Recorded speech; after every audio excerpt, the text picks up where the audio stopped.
মাঝপাড়ায় অবস্থিত থলিতে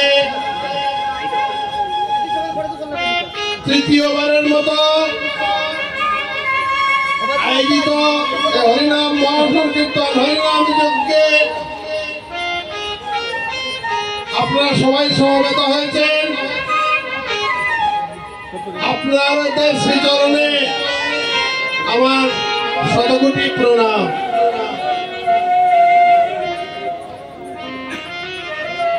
আজকে এই হরিনাম মহাযজ্ঞে আমার উপর একটি গুরুত্ব দায়িত্ব পড়েছে অভিসার কীর্তন করে। রাধা গোবিন্দের লীলার যে অভিসার লীলাটি, এই লীলাটি হল সর্বলীলার সার। কৃষ্ণ প্রেমানন্দ মদন বলে হরি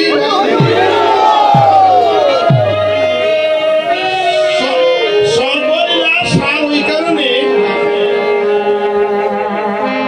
এই অষ্টপ্রহর হরিনাম মহাযজ্ঞে বৃন্দাবনে রাধা গোবিন্দের যে লীলা, নিত্য লীলা, প্রতিদিনই লীলা হতো এবং এই লীলার মধ্যে অভিশাপ হল সর্বলীলার সাপ। ওই কারণে কারণ এই যে রাধা গোবিন্দের যে মিলন, এই মিলনটা একমাত্র অভিসারের কুঞ্জবনেই হয়েছে। কৃষ্ণ প্রেমানন্দে এখন প্রশ্ন হলো, এই যে রাধা গোবিন্দের মিলন, রাধা গোবিন্দের মিলন, এই মিলন হলো আমরা সাধারণত মনে করি যে নায়ক নায়িকার মিলন। এই মিলনের নায়ককে অনাদি রাধা গোবিন্দ স্বয়ং কৃষ্ণ, আর নায়িকাকে আমার শ্রীমতী রাধারানী। কৃষ্ণকে অনাদি রাধা গোবিন্দ পরম পুরুষ, একমাত্র তিনি জগতের পতি, জগতের স্বামী। আমাদের এই যে জীব জগতে প্রত্যেক পরিবারে, যেমন আমার পরিবারে আমার স্ত্রীর স্বামী আমি, আমার পুত্রবধূর স্বামী আমার পুত্র, কিন্তু এই যে অনাদি গোবিন্দ তিনি হলেন সমান স্বামী। আমার স্বামী, আমার স্ত্রীর স্বামী, এই জগতের যত প্রাণী আছে সবার স্বামী হলেন রাধা গোবিন্দ, সে পরম পুরুষ শ্রীকৃষ্ণ। তিনি জগতের প্রতি, তোমারও প্রতি, আমারও প্রতি, সবার প্রতি। তার আত্মা হলো পরমাত্মা, তার ভগবানের আত্মা হলো পরমাত্মা। আর রাধারানীকে অনাদি গোবিন্দ একমাত্র পুরুষ, রাধারানী প্রকৃতি। আমরা সবাই প্রকৃতি, কারণ গোবিন্দ আমারও প্রতি, তোমারও প্রতি, আমার স্বামী তোমার স্বামী, সবার স্বামী। হ্যাঁ, কাজেই আমরা সবাই প্রকৃতি। আর আমাদের এই প্রকৃতি প্রতিনিধি হলেন শ্রীমতী রাধারানী। কৃষ্ণ প্রেমানন্দে হরি হরি। এই যে রাধারানী, প্রকৃতির আত্মা হলো জীবাত্মা, আর পুরুষের আত্মা হলো পরমাত্মা। এই যে পরমাত্মার সাথে যে জীবাত্মা মিলন, সেই মিলনই হলো রাধা গোবিন্দের মিলন। কৃষ্ণ প্রেমানন্দে কাজেই এই যে মিলন, এই মিলন সাধারণ মিলন না। যদি এটাকে আমরা সাধারণভাবে চিন্তা করি, তাহলে আমরা মহাপাতকী হব। এই মিলন হলো অসাধারণ মিলন, অর্থাৎ আমাদের জীবাত্মার সাথে পরমাত্মার মিলন। এই অভিসারে কুঞ্জবনে রাধা গোবিন্দের মিলন, সেই গুরু দায়িত্বটা পড়েছে আমার উপরে। আমি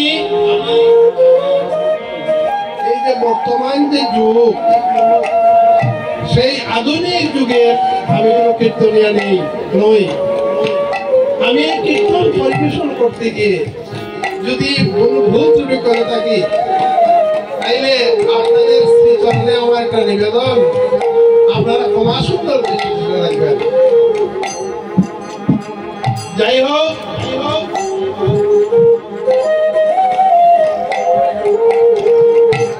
আমি আপনাদের সম্মুখে ভক্তের চরণধুলি পাওয়ার মানুষে দণ্ডায়মান হয়েছি। আপনারা আমার জন্য আশীর্বাদ করবেন, কারণ আমি সুস্থ না এবং আমি কীর্তনীয় না। যেমন গতকালকে অধিবাসে আমি ছিলাম, আমাদের মহামহিম কীর্তনিয়া, যিনি এই কীর্তনের যজ্ঞেশ্বর,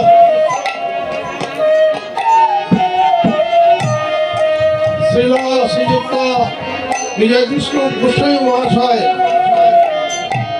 যার শাস্ত্র সম্পর্কে অগাধ জ্ঞান, অগাধ পাণ্ডিত্য,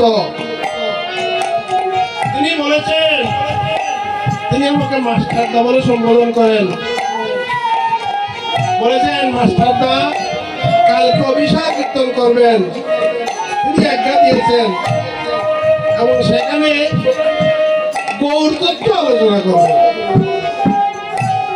তিনি হয়তো আমাকে অনেক বড় মনে করেন, কিন্তু আমি তো জানি আমি তাদের কাছে একটা পিপিলিকার তুল্য না। তাদের মধ্যে সাগর, তাদের সাগরে আমি এক বিন্দু শিশির। যাই হোক, এই যে অভিসার কীর্তন, এটা হলো কীর্তন আসর। এখানে প্রত্যেকটি লীলাতে মহাজনরা অনেক পদ রচনা করেছেন ধারাবাহিক। এই পদগুলা শ্রবণ করার জন্য ভক্তবৃন্দ অপেক্ষায় থাকে, কিন্তু এই যুগে যে কীর্তন আরম্ভ হয়েছে, সেদিকে যাব না, কারণ কোনো কীর্তনের সমালোচনা আমি করবো না। সবাই আমার চেয়ে অভিজ্ঞ এবং যুগীরা ভালোই কীর্তন করেন, কীর্তনাঙ্গনকে জাগ্রত করে রেখেছেন। আমি তাদের শ্রীচরণে পরিচয় জানাচ্ছি। কিন্তু আমরা যেটা কীর্তন গাই, আমরা শুধু মহাদেব পদগুলোই পরিবেশন করি, এতে হয়তো অনেকের মনস্তুষ্ট নাও হতে পারে, তবে এর মধ্যে মাধুর্য আছে, এর মধ্যে মাধুর্য আছে। তবে হ্যাঁ, মহাজ্ঞানী মহাজনরা যে পদ রচনা করেছে, সেই পদের শব্দের অর্থগুলো যদি কীর্তনীয় ব্যাখ্যা করে দিতে পারেন, তখন দেখবেন যে সবাই এর সারমর্ম বুঝতে পারছে এবং ধৈর্য সহকারে শ্রবণ করতে পারতেছে। তো আপনারা আশীর্বাদ করবেন, আমার জন্য ঠাকুরের কাছে প্রার্থনা করবেন। এই বৃদ্ধ বয়সে আপনাদের সম্মুখে দণ্ডায়মান হয়েছি। আজকের এই হরিনাম মহাযজ্ঞে সেবা সঙ্গনে আমি অভিসার পরিবেশন করব। আপনাদের আশীর্বাদের উপর আমার সবকিছু নির্ভর করছে, পরিবেশনা নির্ভর করতেছে। এই যে হরিনাম মহাযজ্ঞ, এই যজ্ঞ হলো শাস্ত্রে আছে, স্থাবর ত্রিংশ লক্ষশ্চ জলদিনবলক্ষকং কৃমিযু দশ লক্ষশ্চ রুদ্রলক্ষশ্চ পক্ষিণৌ পশববিংশ লক্ষশ্চ চতুর্লক্ষস্তু মানবা এতেষু প্রমাণং কৃত্যাদিদত্তমুপজায়তে মনুষ্য দুর্লভং জন্ম যদিষ্যাৎ কৃষ্ণ সাধক। অর্থাৎ এই যে আমরা জীবাত্মা নিয়ে এই পৃথিবীতে জন্মগ্রহণ করেছি, মানুষ রূপে সৃষ্টির শ্রেষ্ঠ জীব, স্থাবর ত্রিংশলক কষ্ট, এই আত্মা স্থাবর রূপে বৃক্ষরাজি রূপে 30 লক্ষ বার এই ধরাধামে জন্মগ্রহণ করবে। 30 লক্ষ বার জন্মপ্রাপ্ত হতে হতে যখন এই আত্মা চন্দন কাষ্ঠ রূপ প্রাপ্ত হয়, তখনই ওই কুল থেকে মুক্তি পায়। কৃষ্ণ প্রেমানন্দে স্থাবর ত্রিংশলক কষ্ট জলজ লক্ষ্য করো, জলজ প্রাণী রূপে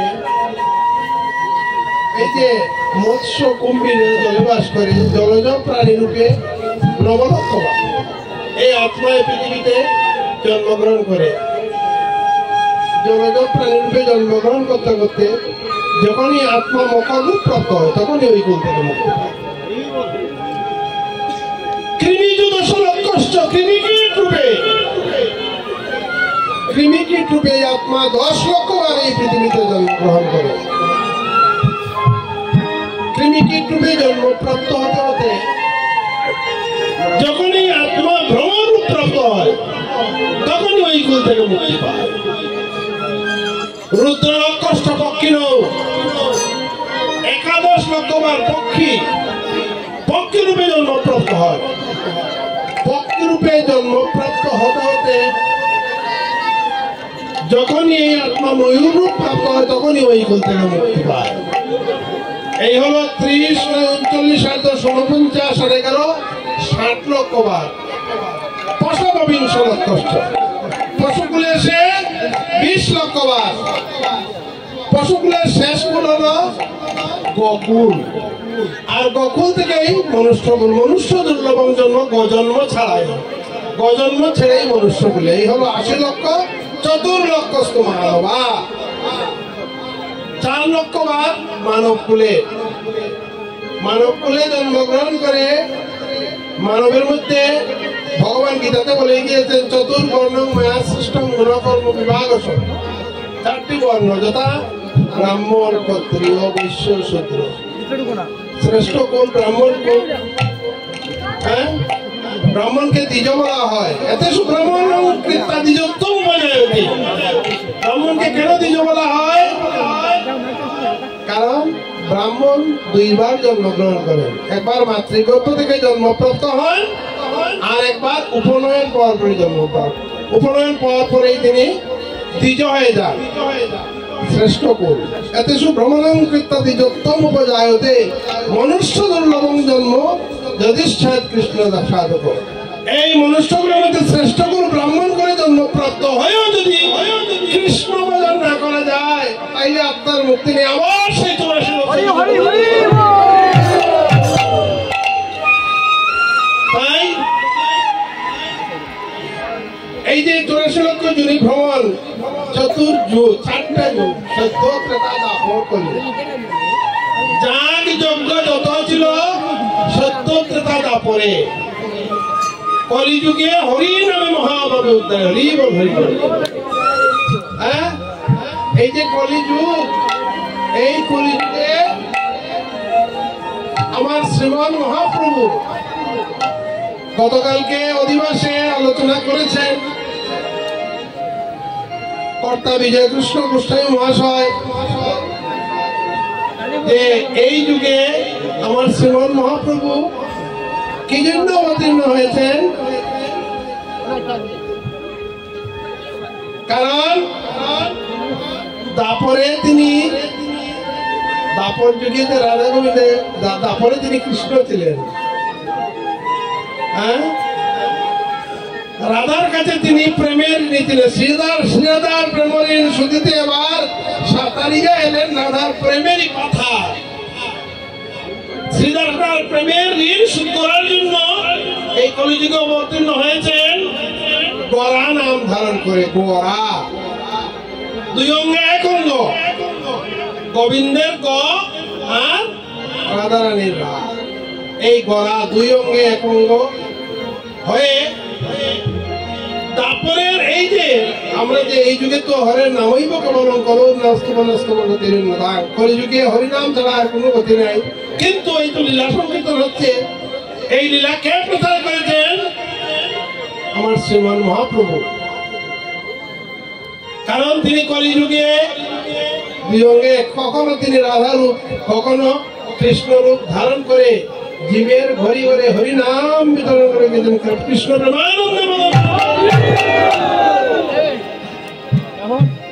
প্রেমানন্দে